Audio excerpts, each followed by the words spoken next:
Irmãos do Salvador Jesus, que Deus, Espírito Santo, prometido, enviado pelo nosso Salvador Jesus, nos conduza quando queremos meditar na sua santa palavra, especialmente no Evangelho que nós acabamos de ouvir.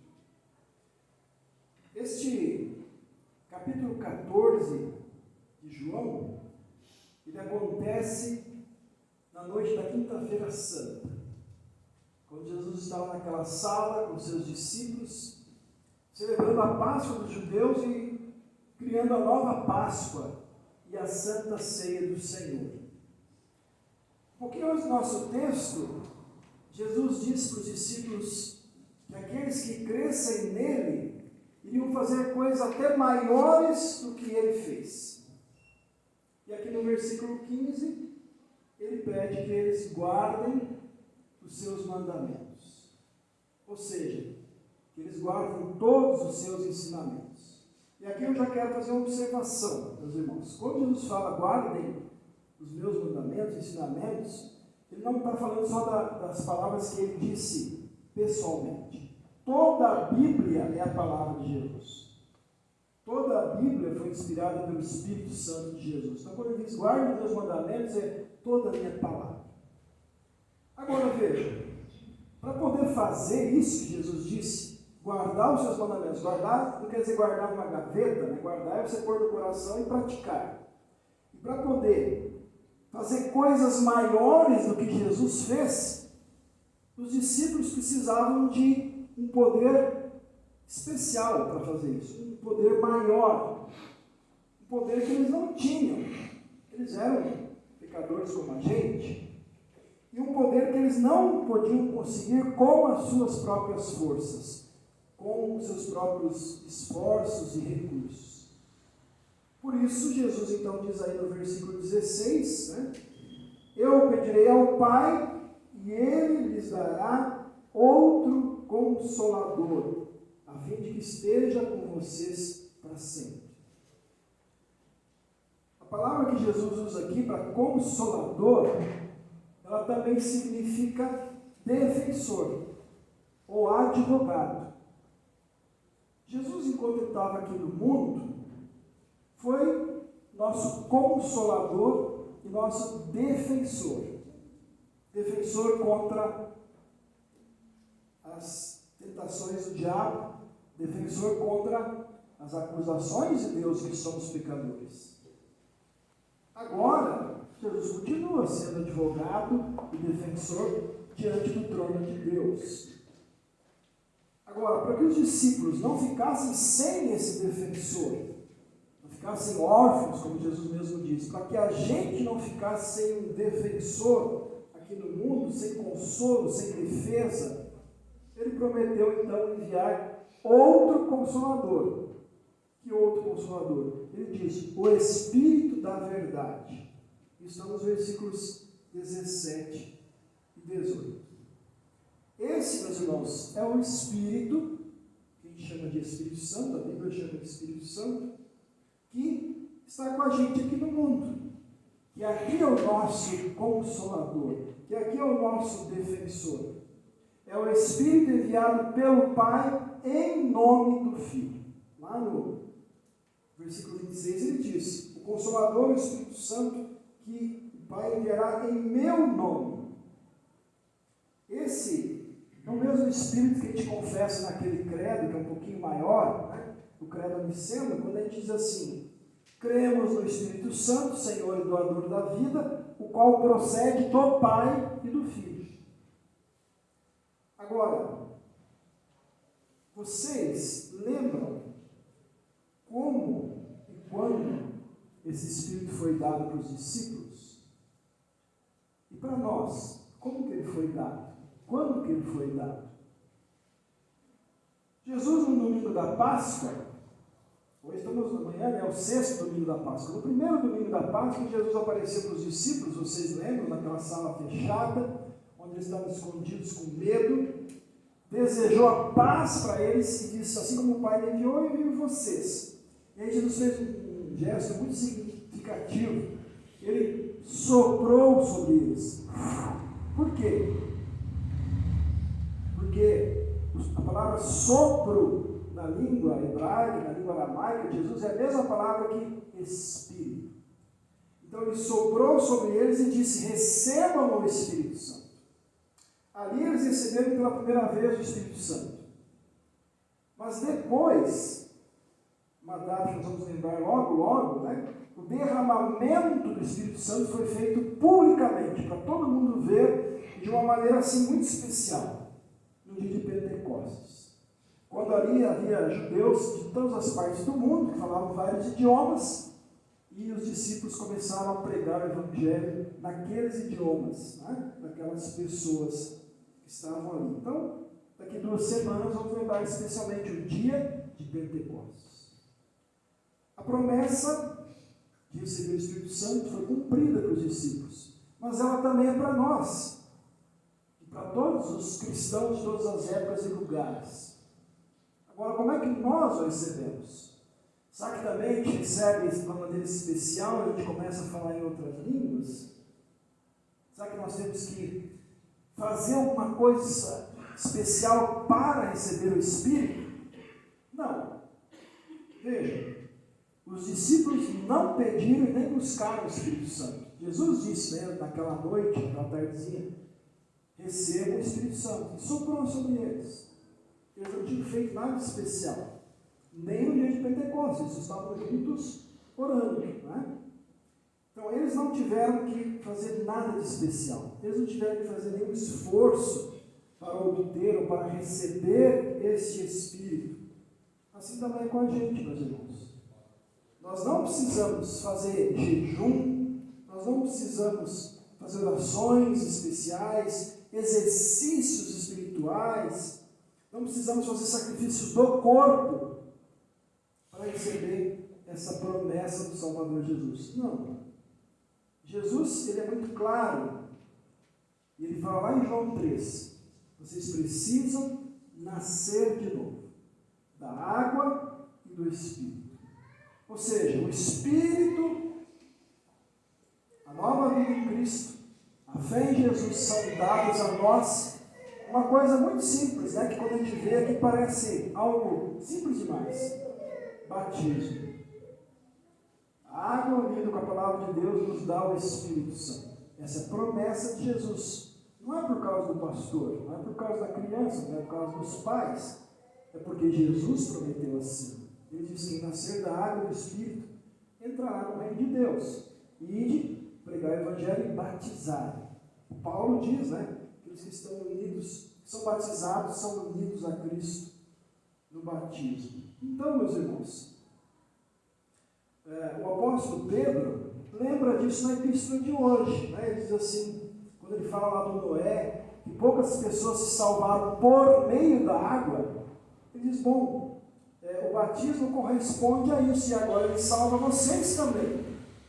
Não sendo a remoção das impurezas do corpo, quer dizer, não é para limpar doenças do corpo, impurezas que tem no corpo, é para limpar as impurezas da alma. É um apelo à boa consciência para com Deus. Como? Por meio da ressurreição de Jesus Cristo.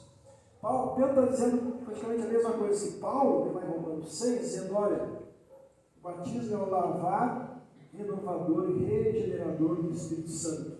No batismo está o poder do Espírito Santo de Jesus. Então, por que o batismo salva a gente? Porque ele tem o Consolador dele, ele tem o Espírito Santo. No batismo a gente é unido à morte de Jesus e à ressurreição de Jesus. Ali nós somos unidos, na verdade, à Trindade. Vocês lembram como é que são as palavras que Jesus ensinou, né? Que a gente usa. A gente batiza em nome do Pai, do Filho e do Espírito Santo. Lá na língua que foi escrito, não quer dizer em nome assim, eu estou te batizando em nome de uma pessoa. Lá quer dizer, que em português ficaria meio estranho, mas é: te batizo para dentro do Pai, para dentro do Filho, para dentro do Espírito Santo. Como Paulo diz em Romanos, somos unidos a Cristo no batismo. Né? Qual é a outra forma do Espírito Santo vir para a gente? Essa é a primeira, né? Nós cremos que até uma criancinha recebe a fé pelo batismo, porque ali o Espírito Santo tem o poder, né, para fazer isso, mesmo que a criança não entenda nada. Qual é a outra forma? A outra nós estamos fazendo aqui hoje. Ouvir a palavra de Deus. Ouvir o Evangelho. Em Romanos 10, Paulo diz, a fé vem pelo ouvir da pregação de Cristo. Ler também. Né? Ler é uma maneira de ouvir, né? Quando a gente está lendo, a gente está ouvindo aqui na nossa mente, né? O Evangelho é o poder de Deus para salvar quem crê. Então, no Evangelho também nós recebemos o Espírito Santo. Olha como Deus faz as coisas, né? No batismo, a gente recebe, vamos dizer assim, o Espírito Santo pela pele, porque a água ali unida com o Espírito é derramada na nossa pele. Quando a gente ouve, como agora na pregação, como nas leituras e nos hinos que são feitos com versículos bíblicos, o Espírito Santo está vindo a nós pelas ondas sonoras, está entrando nos nossos ouvidos. E aqueles que são deficientes, né, auditivos, eles leem ou eles ouvem pela linguagem de sinais. Eles também estão recebendo o Espírito Santo. E entra pelos olhos, quando nós lemos a palavra. E para aqueles que já creem, já foram instruídos na fé cristã, o Espírito Santo é dado, além do ouvir, também pelo receber do corpo e do sangue de Cristo na sua santa ceia. Então, aqui nós lembramos como é que os discípulos receberam o Espírito Santo, como é que nós recebemos. Depois, eles continuaram recebendo o Espírito Santo como nós também. Eles tinham batismo, pregação da palavra e santa ceia. A outra pergunta que eu faço, por que Jesus nos envia o Consolador, o Espírito Santo, é para quê? Por que Deus nos dá o Espírito Santo? Qual é o objetivo? Qual é a função do Espírito Santo? Qual é a sua tarefa na sua vida, na minha vida? Primeiro, Jesus disse, é para eu estar com vocês para sempre. Lembra que ele falou assim, eu estarei com vocês até o fim dos tempos. Ele não está aqui fisicamente, mas ele está em nós e conosco através do Espírito que ele enviou. Ele diz isso aqui no texto, né? Ele diz, a fim que eu esteja com vocês para sempre. Então essa é a primeira função do Espírito, é garantir para nós que Jesus está sempre com a gente. Jesus nunca abandona os seus, meus irmãos. Está sempre e verdadeiramente presente com a gente. Aqui no versículo 20 diz assim, naquele dia vocês saberão que eu estou em meu Pai, que vocês estão em mim e que eu estou em vocês. Isso não acontece independente do Espírito Santo. Tem que ter o Espírito Santo nessa equação, senão Jesus não está em nós. Para Jesus está em nós, nós temos que ter o seu Espírito Santo. Para ter o seu Espírito Santo, a gente precisa ter a palavra e o sacramento. Por isso, volto a dizer o que eu disse outras vezes, impossível alguém ser cristão sem Jesus e sem ser membro do corpo de Cristo, porque é do corpo de Cristo que Jesus vem a nós, na palavra e no sacramento. Agora, guardando os ensinamentos de Jesus, eles guardam os meus ensinamentos, os meus mandamentos. Como é que a gente guarda? Conectados a Jesus, por meio da palavra e sacramento. E aí nós temos o Salvador com a gente para sempre. Por quê? Porque Jesus escolheu esses meios, não o que a gente acha que é. Ele escolheu palavra, batismo e santa ceia, para lhe dar para vocês e para mim o seu Espírito. E aí, dando o seu Espírito, ele está sempre com a gente. Ele vem, ele habita em nós. E essa conexão, meus irmãos, com Cristo e com o Pai, por meio da palavra, ele reafirma aqui também no texto. Eu vivo, vocês também viverão. E é o que eu acabei de ler também. Eu estarei com vocês, vocês estarão comigo, e o Pai está em mim. Então o Espírito Santo, essa é a primeira função dele, é fazer Jesus estar com a gente sempre. Por isso é tão importante a gente alimentar a fé, para que o Espírito de Cristo faça que Jesus esteja sempre com a gente. Tem uma outra função. O Espírito Santo vai lembrar a gente tudo o que Jesus nos ensinou. Isso diz lá no versículo 26, Diz assim, ele ensinará a vocês todas as coisas, para que se lembrem de tudo que eu disse a vocês. Agora vejam só, não é uma coisa mágica, tá, meus irmãos? Eu vou dar um exemplo da própria Bíblia,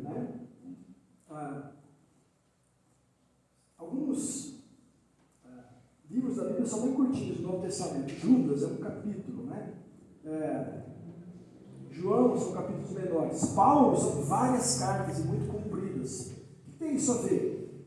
Veja, Paulo era muito estudado na palavra de Deus. Os outros não eram tanto, eles eram pescadores e tinham outras profissões. Então, quanto mais a gente estuda a palavra de Deus, mais nós vamos ter que lembrar para dizer para as pessoas. Então, quanto mais vocês ouvem a palavra aqui no culto, no estudo bíblico, vocês leem em casa, mais o Espírito Santo vai ter material para trabalhar, vamos dizer assim, para vocês lembrarem o que dizer. Tá? Então, e esse lembrar é para quê? Não é só para a gente saber. Não é só para a gente saber. Se fosse só para saber o que a Bíblia diz, eu podia. Não precisava nem vir na igreja. Eu leio a Bíblia todo dia, leio a Bíblia uma vez por ano inteira, e leio mais alguns livros, eu sei. Não é só para você saber. É para você dar testemunho da verdade para as pessoas. O que é a verdade? O próprio Jesus. Tá? É o que o Pedro disse na epístola que nós ouvimos hoje. Ele disse assim: olha, estejam sempre preparados para explicar a razão da esperança ou da fé que vocês têm. A razão é, escuta, por que você crê em Jesus? A razão é isso. Por que eu creio? Porque Jesus Cristo é meu Salvador, morreu nesse meio para me salvar. Mas quanto mais eu souber, melhor eu vou saber, vou estar preparado para dar o testemunho. Então, meus irmãos, o mesmo Espírito que dá para nós a fé em Jesus, dá para nós a presença de Jesus, ele também nos instrui dos seus ensinos. De novo, vocês vão cansar de ouvir falar isso aqui, porque é isso que a Bíblia diz. Como? Por meio da leitura da palavra na sua casa, aqui na igreja, por meio da pregação da palavra pelo pastor, por pessoas que são preparadas para isso, por meio da catequese, da instrução, seja de crianças, adolescentes ou adultos, por meio dos estudos bíblicos online, presenciais, nós temos muitos aqui na congregação, por meio da sua leitura devocional em casa, da Bíblia, e com auxílio de talvez 5 minutos sobre Jesus, Castelo Forte, por meio da aplicação da palavra na sua vida. Tiago diz: não adianta só ouvir e não praticar. Então, esse mesmo Espírito que nos instrui de todas essas maneiras, ao mesmo tempo, o que ele está fazendo? Ele está preparando a gente para dar testemunho da esperança que há em nós. E essa esperança, nós podemos resumir numa frase que Jesus disse: porque eu vivo, vocês viverão. A esperança de que seremos ressuscitados em Cristo e com Cristo. Esse testemunho, guiado pelo Consolador, um exemplo a gente deu também hoje. Paulo, lá em Atos 17. Veja, Paulo, ele não se intimidou, vamos dizer assim, Ele viu um monte de estátuas e altares para ídolos. O que o texto diz é que ele ficou assim, muito nervoso com aquilo, com aquela idolatria. As pessoas adorarem a criatura em vez do Criador. Mas aí, com muita sabedoria e mansidão, sem xingar ninguém, ele aproveitou a oportunidade, usou os dons que ele tinha, conhecimento bíblico, o conhecimento que ele tinha da cultura grega, porque ele citou até um poeta grego, e impulsionado pelo Consolador, pelo Espírito Santo, ele foi usado como um instrumento de Cristo para falar da salvação para aquelas pessoas. E nós terminamos a leitura do versículo 31, no 32 ele vem lá que alguns zombaram dele, outros disseram: em outro momento a gente ouve sobre isso, mas ele lançou a semente. Talvez ali nenhum foi convertido, mas ele aproveitou a oportunidade de dar razão da esperança que ele tinha em Jesus, falar do Evangelho. E aí entra uma coisa que Jesus diz no texto, que muitas vezes se confunde, ou algumas pessoas entendem de maneira diferente. Jesus disse assim: olha, vocês vão fazer coisas maiores do que eu fiz. Coisas maiores do que eu fiz. Aí está um pouquinho antes, ele diz: quem crê em mim fará as obras que eu faço e outras maiores. Então tem gente que pensa: Jesus está dizendo que nós vamos fazer milagres, nós vamos curar pessoas, nós vamos ressuscitar pessoas. Não é disso que Jesus está falando. Ele está falando exatamente do testemunho. Do testemunho sobre ele que vai salvar pessoas. Como assim? Pensem vocês, quantos anos Jesus pregou efetivamente? 3 anos, 3 anos e meio. Né? Quantas pessoas ele atingiu? Algumas milhares. Lá no dia de Pentecostes, quantos convertidos tinha? Todos aqueles milhares que seguiram Jesus. Tinha 120. Se a gente fosse analisar, né, nos termos humanos e mundanos, a produtividade de Jesus foi baixíssima, né? Ele pregou para milhares e milhares, no fim o grupinho que conseguiu juntar com 120. Né? 120. E o que Jesus... Veja, Jesus estava limitado a um espaço de tempo e a uma região, né? O que Jesus estava dizendo? Vocês depois vão fazer muito mais do que eu. Vocês vão chegar nos confins da terra. Quando Jesus disse isso, o que existia aqui no Brasil? 2000 anos atrás. Nossos irmãos indígenas. Só. Né? Nós, aqui descendentes italianos, alemães, portugueses, a gente não estava aqui. Mas o Evangelho chegou aqui. Por quê? Porque o Evangelho foi expandindo. Os discípulos foram fazendo mais do que Jesus, nesse sentido. Eles foram chegando a mais e mais e mais pessoas, não sozinhos, guiados, impulsionados pelo Espírito Santo, o Consolador. A obra de Jesus, meus irmãos, obviamente que é a principal, não é a nossa, né? Nada é maior do que a morte e a ressurreição de Jesus por nós. Agora vejam, de que serviria a morte e a ressurreição de Jesus se ficasse limitada a Israel, aquele paísinho minúsculo lá, e se ficasse limitada ao primeiro século e ali morresse?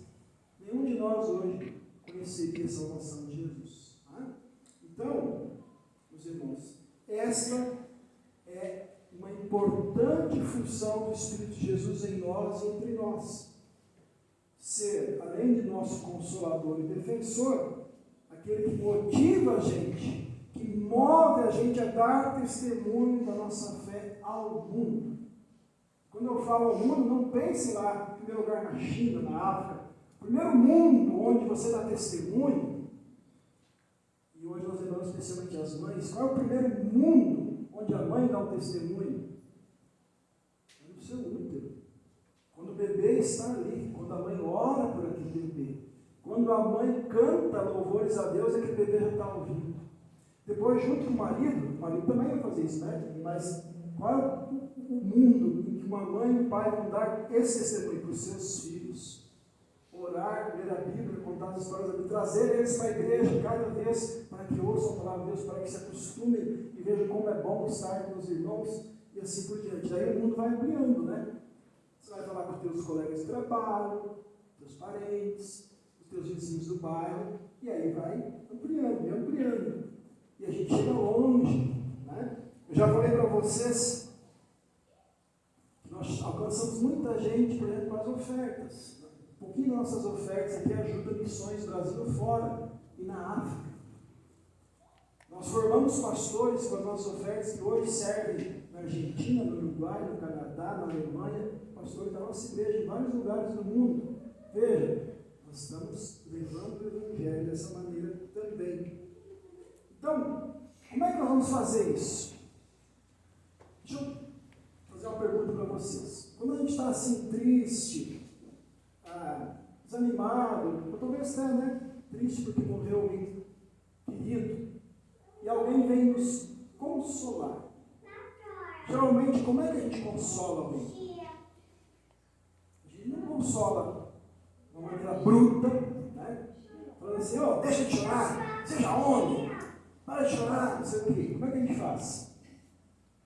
Mansidão, tranquilidade, né? Com apoio, com palavras de amor, com respeito pelo sentimento da pessoa, com sabedoria, com coragem também. E é assim, meus irmãos, que nós damos o testemunho de fé, tá? Com tranquilidade, com respeito, com sabedoria, usando os dons e as oportunidades que nós temos, como ensinam Pedro, Paulo e outros personagens da Bíblia.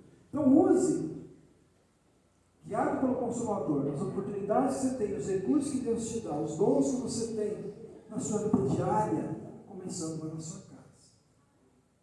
Meus irmãos, Jesus nos envia o Consolador, por isso nós não estamos sozinhos.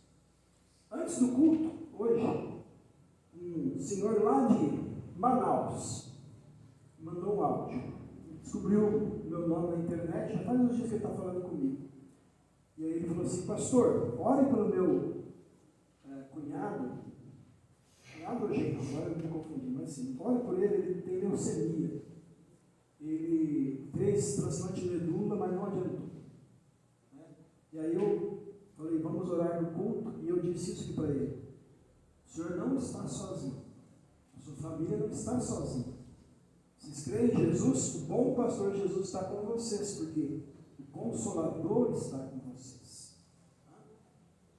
E o fato de ele pedir para eu orar demonstra isso. Ele sabe que Jesus está com eles. Então, meus irmãos, para a gente resumir e concluir, conectados a Jesus pelo batismo, pela palavra, pela Santa Ceia, nós temos o Espírito Santo em nós sempre. A palavra-chave aqui é conectado. Se você não estiver conectado à palavra, ao batismo da Santa Ceia, você não está conectado a Cristo nem ao Espírito Santo. Como eu falei de novo, não caia nessa história que eu sou cristão em casa sozinho. Isso não existe. A igreja é o corpo de Cristo. Não tem membro fora do corpo. Ele tem que estar conectado. E mais, isso é a garantia de que como Cristo vive, nós vamos viver. Nós vamos ressuscitar com Ele no último dia. O pastor Ismael teve semana passada, eu não ouvi o sermão dele, mas eu sei que ele pregou sobre desejar o genuíno leite espiritual. É isso. O leite espiritual é a palavra e o sacramento que vão alimentar a nossa fé e manter em nós a presença e a ação do Espírito Santo. Meus irmãos, lá no céu, Jesus está aqui com a gente, mas Ele está também lá à direita de Deus, como a gente ouviu hoje. Lá Ele é nosso defensor diante do Pai. Como assim? O Pai nos ama, mas o Pai também é santo, e Ele diz: quem pecar morrerá. Mas aí Jesus diz: Senhor, essas pessoas aqui estão unidas a mim pelo batismo, pela fé. Então, elas são purificadas pelo meu sangue. Portanto, o Senhor não vai condená-las. E Deus, porque é amor, também diz: sim, meu filho. É assim mesmo. Quem está unido a você, ainda que pecador, não será condenado. Aqui na terra, o nosso Consolador, de maneira especial, o nosso defensor, é o Espírito Santo. É aquele que nos consola, especialmente quando a gente sofre por causa de Jesus. Como a gente ouviu na epístola de hoje. É aquele que defende vocês e eu dos ataques do maligno. Mas ele defende com as armas que ele dá, não com as nossas. Que armas? Palavra e ação. Então, meus irmãos, eu quero deixar essa palavra para vocês. Porque Jesus nos envia o Consolador, nós nunca estamos sozinhos. Nós somos a casa espiritual de Deus, o templo do Espírito Santo. Olha que privilégio, nosso corpo é o templo do Espírito Santo. O Espírito Santo de Cristo. Por isso, eu convido vocês a, hoje, todos os dias, dar graças a Deus. Porque Jesus envia para vocês